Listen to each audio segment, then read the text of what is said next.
Today on the Wrestling Roundtable, PEDs in MMA and IWC.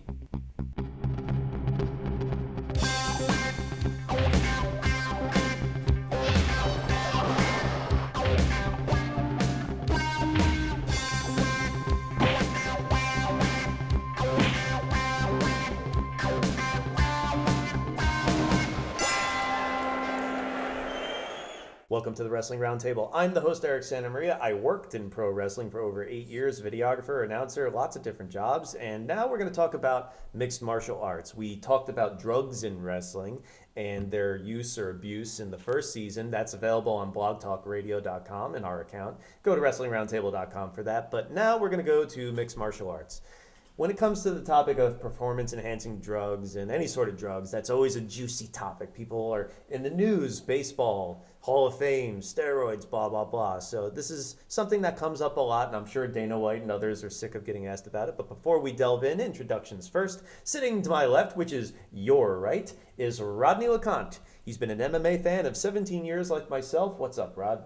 How's it going, Eric? I feel good. All right, good. Sitting to my right, which is naturally good. That's right. Sitting to my right, which is your left, his brother, Martin LeConte. He trains in grappling, and he's been an MMA fan of 7 years. Good to see you again, Martin. Thank you. And another grappler, this time pro wrestler, Shooter. Alex Payne. He's been an MMA fan of 16 years, and your industry, pro wrestling, this comes up a lot. We've talked about it many times, even in passing on this show, but now we're going to apply it to MMA. Mm-hmm. One of the aspects of it that people have talked about a lot lately, fighters seem to be divided by this, is testosterone replacement therapy, TRT.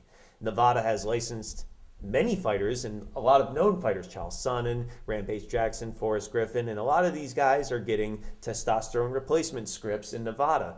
And essentially the idea is if you abuse testosterone or anabolics too much, then you stop producing it naturally, and then they need these replacement scripts. So some people have come out very heavily against this. Light heavyweight champion in UFC, John Jones, Tito Ortiz, they say that if you're healthy enough to be a professional athlete, you shouldn't need all this extra help. But is it a legit medical condition, or is it just a loophole? It's a fine line, because you have some of these fighters that you take a pounding to your body, and over time, your testosterone levels drop. You're someone who doesn't take a test booster, for instance, after you're abusing that for such a long period of time, your natural testosterone drops. If you're going to perform as a fighter or any sort of athlete, you run the risk of not being able to produce those hormones again. You run the risk of not being able to perform at your normal levels or those extra levels at that point. Mm-hmm. Now, if you're someone like Tito Ortiz or John Jones, a naturally fit fighter, then why would you need these to begin with? I feel you shouldn't need it. If you're a fighter, any sort of athlete, and you're already working on performance-enhancing drugs, and you're wanting a replacement, maybe you should stop fighting or stop competing at that point. Well, we do find out in the drug testing process that a lot of these guys may come up with testosterone levels above the allowed levels. Nevada has one that's a little more allowable than, like, let's say California, and it's like 4-1, 6-1, blah, blah. It depends on where you go, depending on the state athletic commissions. But then if we find out, like, let's say two of Anderson Silva's fights, when he fought Charles Sonnen the first time, or when he just fought Stephan Bonner now, and we saw how Stephan Bonner looked on the weigh-ins, is it a huge surprise afterwards that you find out? Is it an unfair advantage that Anderson Silva goes into, let's say, the first Charles Sonnen fight with hurt ribs, and he's fighting a guy who's on something? So is that a real unfair advantage, or does it really make a difference? It wouldn't really make a difference to a point. Like, if Chael Sonnen really won the fight, that would have made Chael Sonnen look worse. Dan Severn, who just retired, he made a big deal about performance-enhancing drugs or any drugs. And he said that he has a clear conscience, knowing that he never popped anything and never took anything. He did it all on his own natural ability. Is this ever really going to change, though? Because it seems like a big cultural thing in sports now. Sports is a big business in not just America, the world, of course. I say no, because dieting, training, some fighters can naturally cut weight, and then some just need those enhancers to stay on the levels, on the training levels, and weight-wise too. Well, at the same time, any sort of athlete has the ability to produce a lot of extra testosterone. Depends on how you condition your body, weight lift, whatever. But if you're a person who obviously abuses performance-enhancing drugs to do it, and then you're still competing at a high level, if, for instance, in your example, Sonnen wins a fight and his testosterone levels are 10-1, that's a black mark on him, because he used a performance-enhancing drug to win a championship. What's it going to say for his legacy? He couldn't do it naturally on his own and fight someone who doesn't have a performance-enhancing drug in his system. I don't think this is anything new. It's nothing new, of Yeah, course. it's a cultural thing. TRT has been around since ancient Greek times. The athletes back then used testosterone replacement therapy. Every sport today, people want to see in baseball, they want to see the home runs. Basketball, they want to see the slam dunks. All these athletes, especially when they do it professionally for money, the level of training that these guys go through, you need like an extra boost. Something to keep you going for the amount of years that you want to perform for. Do I think that it can be abused? Yes. Do I think that there should be regulation on it? Yes. Do I think that ever go away? No. If you want to be a paid athlete, you want to perform at a high level every time, there will always be some sort of enhancement, whether it's protein shakes, whether it's some sort of TRT, which from what I read, TRT is really mainly used for sexual purposes when your sexual testosterone is down. So I think that's why a lot of people get prescribed to it. Well, look at those fighters that are on the list as itself. Each at a certain age where the natural testosterone is starting to drop anyway, Yeah. so they're seeking out help for it. Do I necessarily think that they're using it as far as competing? Probably not. But could it spike the levels to a degree where it could be unfair? Absolutely. Yeah. Well, you're talking about what if, for instance, Charles Sonnen's levels came back in a huge number, the testosterone to epitestosterone ratio. Well, just who got licensed last week? Alistair Overeem. And that was one of the big suspensions. Now, we talked about the injury bug, and testosterone and steroids do play a part in that too. Helps you speed up your recovery and your workouts too, so you can recover better, not just from injuries, but your energy levels really in general. Now, the three big ones I think last year, suspension-wise, were of course Alistair Overeem, Cyborg Santos, Christian, and Nick Diaz. Nick Diaz we'll get to a little later on because that's a different story. But for Alistair Overeem, a 14-to-1 testosterone TET ratio. That's a lot. That is a lot. And That's a horse. what he will say, though, because he got randomly tested at a press conference before the big heavyweight card, but he will say, and Husamar Palhares just said it after he just tested positive this week, is that, oh, well, it was something in a supplement I took, or it was something that my new nutritionist gave me and I didn't know. That could be the issue. Well, Overeem's nutritionists and everything, and then they could drink something and not know it. You're right. But if you see a guy like Alistair Overeem, who in Pride, who fought like a 205 pounds, who actually looks slim, and then you look him now just beat like. Yeah, but you didn't get like that a way beast. overnight. No, Exactly. That's what I'm trying to say. But at the same time, these nutritionists know that they're dealing with a professional fighter, and shouldn't they be more aware of They something? should let the fighter know what's in the supplement should. or the product, Right. because if they go to test out and the commission says you're not fighting because of this reason or that reason, who knows what's in the besides the testosterone? Well, I mean, would you rather have a pay-per-view main event that you look forward to get injured because a fighter hasn't been taking anything, or would you rather see the main event with a fighter who took a little bit of TRT to have the injury recover better so he could go out and perform and not ruins everyone's travel plans or pay-per-view dollars? Well, that's getting into the business aspect of it, and we'll get back into that a little more when we come back. More on PEDs and MMA when we return.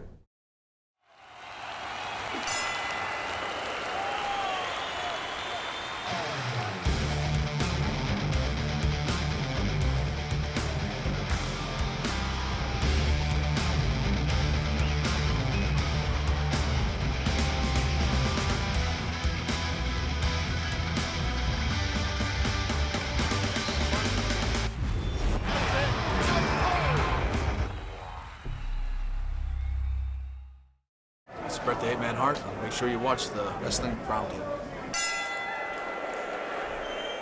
Welcome back to the Wrestling Roundtable. If you're interested in mixed martial arts and you want to get involved, maybe learn a little more about it, try Tiger Schulman's MMA. That's what I'm doing now, training over there. And there's lots of locations in the New Jersey, New York area, lots of them. There's a couple in Connecticut, several in Pennsylvania, and even one in Tampa, Florida. So if you want to lose weight, get in good shape, get active, or even learn some of the sport that we do love, jiu-jitsu, grappling, kickboxing, etc., Tiger Schulman's MMA. It's not just for kids. So let's see if you could do it too. TSA.com. Switching up the panel is Orlando O'Neill. To my right, which is your left, Ali has been an MMA fan of 6 years, as has Will Evan Brooks. We're talking about PEDs in MMA, performance-enhancing drugs. Let's bring up the carbon isotope ratio. This is new testing that state athletic commissions don't do, but it helps identify synthetic testosterone in the urine. Critics about the drug use in MMA have said they should implement this more to catch people, but we mentioned the business aspect of it. Sports are a big business and people want to see records, they want to see physiques, etc.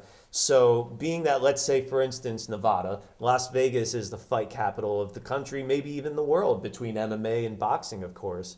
Are they going to want to implement carbon isotope ratio testing to maybe catch some more people, or will that risk, let's say, a big Pacquiao fight, a big UFC fight? Are states really going to want to do this sort of thing? Eventually, I think they probably will. You don't want to have the black eye of it finding out later on after the fact. Like baseball's going through now with the Hall of Fame. Yeah, you don't want to do it after the fact. You really want to kind of be on top of stuff, and we can get into that later. You don't want to get like the black eye. You really want to kind of be on top of stuff and let everybody know, listen, guys, we're doing this. Be smart about it. So many people are of the belief that everyone's on it, the majority. Should there be more testing? People say there should be random testing. We mentioned Overeem, he got caught with that. But Dana White, who gets asked this all the time and has to talk about it all the time, says, we're the most tested sport in the world. The government tests us. We have to answer to the state athletic commissions, and you want us to do more to test our own fighters? We have 475 fighters under contract. It seems impossible to do, or logistically maybe they don't want to do it as far as money goes. So is that something they should implement more, their own testing? Because if they do international shows, maybe a lot of times they're not as regulated in some countries as they are in the United States. Yeah, definitely. I mean, mixed martial arts is a very dangerous sport. It's not baseball where you're hitting a ball or even football where you're being tackled by another man. You're worrying about another person in a cage that's going out there to hurt you. So, of course, for the betterment of the men and women in the sport, I think there should be more Random testing. Yeah, random testing done just to ensure that everybody's on the level playing field. And not just individual fights. You can test whole gyms. Especially big name gyms have like multiple fighters usually in the UFC. You can test like 3 or 4 or 5 guys in one shot. That's why when we're talking about the nutritionists, let's say, I think fighters, especially when they're prepping for a fight and you have a big camp, especially a well-known camp, maybe Jackson's camp, American kickboxing, etc., they would seem to be hyper aware of what they're putting in their bodies. And it just seems to me like kind of a weak excuse. Like, scapegoat. I didn't know about that little testosterone thing in the supplement I was taking. That being said, like I said, most people think most of the fighters are on something. Is it really cheating if everyone's doing it? Yeah, because you're cheating yourself and you're cheating the sport, you're cheating the promoters, and you're cheating the fans. I do believe that there are some cases that there are nutritionists who maybe want to slip something in to see their fighters excel, and they maybe think that there are ways to get around it. I'm sure there are loopholes to get around the Athletic State Commission testing. As far as cheating, it really depends on what you're doing. If everyone's taking some sort of new supplement that the commission hasn't. But you have to look at the ingredients, you have to be smart about it. You're a paid fighter, you have sponsors, you have fans and everything. You just really have to know what you're putting into your body. What's the definition of cheating? Doing something against the rules to get an advantage. So if the rule says you can't do this or the testosterone levels have to be at this, and you do something that takes it over, then yes. I think it's cheating if you know it's wrong and you're doing it anyway. If you don't know it's wrong, then it's I still not think cheating. that's ignorance is bliss kind of thing. It's like, yeah, I didn't know my trainer did that. Yeah, fuck you, man. You know. Well, as far as tarnishing someone's legacy, let's say, for instance, Anderson Silva, Fedor Emelianenko, one of these guys that have a really long streak, George St. Pierre, who have been champion for years. If it came out like they had an Overeem level 14-to-1 TET ratio, I think that would take away. Definitely. I mean, if you look at it now, just last week, Lance Armstrong got caught, and now he's finally going to admit it. Last week was the Hall of Fame voting for baseball, and nobody from the steroid era, nobody was voted in this year. So if you look at it, sports across the board, everybody's legacy is going to be tarnished. But then how fun is being it going to be then? But I'm okay with Lance. I'm okay with be? Lance Armstrong taking steroids because he only had one ball to create testosterone. he needed the extra help there, people. He needed that TRT. He did. Testes replacement therapy, I guess that would be. But even though marijuana, because we'll get into Nick Diaz now, even though marijuana may not be a performance-enhancing drug, this is maybe opening Pandora's box because it does reach a bigger issue of marijuana in general. Of course, that's come up a lot. Nick Diaz, much like Cyborg Santos and Overeem, suspended for a year. Now, these are people's livelihoods. Maybe Nick Diaz just doesn't give a shit, as it seems. Like Dana White keeps saying, like, why can't you just not smoke for a couple months or something like that? But this affects business. This affects careers. Nick Diaz was suspended because he was smoking marijuana. Now, that may not be a performance-enhancing drug, but it's still a drug you can't use. Do you think marijuana should be something that a fighter should be suspended for using? No, Because if you're taking something that's not going to like enhance your fight ability or your ability to train harder, then who cares then? Especially if you're doing it in the confines of your own house, as most people like to say, who cares? In some cases, it's probably a good thing to take after a fight. It really calms your nerves, helps pain management. It really was something that's great after a fight, but it's definitely not something before. I don't see how it would give any fighter a physical advantage over another fighter. Same thing as getting popped for Adderall. I still don't understand how NFL players get popped for it, especially if they are prescribed and they do have ADD. I don't see how you get a physical advantage. The only thing you do is help you mentally focus, calm your nerves, fighters get the UFC jitters, and I just don't see how you give someone a physical advantage. Isn't it in a way the government trying to make a point? Because obviously there's a lot of debate. Because they're looked up to, the role model? Well, not so much in that aspect, but in the marijuana aspect itself. It's just a banned substance, of course, but I don't think you should be suspended for it because there's nothing about it that's performance enhancing. But even I think it's going to change over the years. Now that we Right. have a state that it is legal, and now more states are medically, I think as time changes, marijuana rule in sports is going to ease up a little bit. Well, what I'm getting at is the government thinks it's illegal and wants it to be illegal. So isn't it pretty ridiculous that you can get busted for anabolics, suspended a year, and the same for weed? Like, even if they thought it was something that should be illegal, that long of a wait to get relicensed? It's not worth it. I mean, it's a banned substance, okay. First time you get caught, first offenders, a $5,000 fine. And every time after that, maybe $10,000. Just fine the person. You don't have to suspend them because it's not doing anything to hurt themselves or for them to hurt somebody else in the sport. If anything, it's a performance de-enhancing drug, and they get the munchies and get fat and put on weight and don't Exactly. mess up the card. It's a PDD. Right. Well, we're going to move on to the internet wrestling community, the IWC, and that's a lot of you. Let's see what we have to say about the internet wrestling fan coming up next on Wrestling Roundtable. We should have like syringes on the table. I was thinking of that. You guys ready? I'm not like prescription pills. His dad's the probably one of the credit card. they called it? The Gracie train. Nice. Okay. Ready? That is a good one, Eric. This is a good one. This is my house. Is it fun? This is my house. I remember that.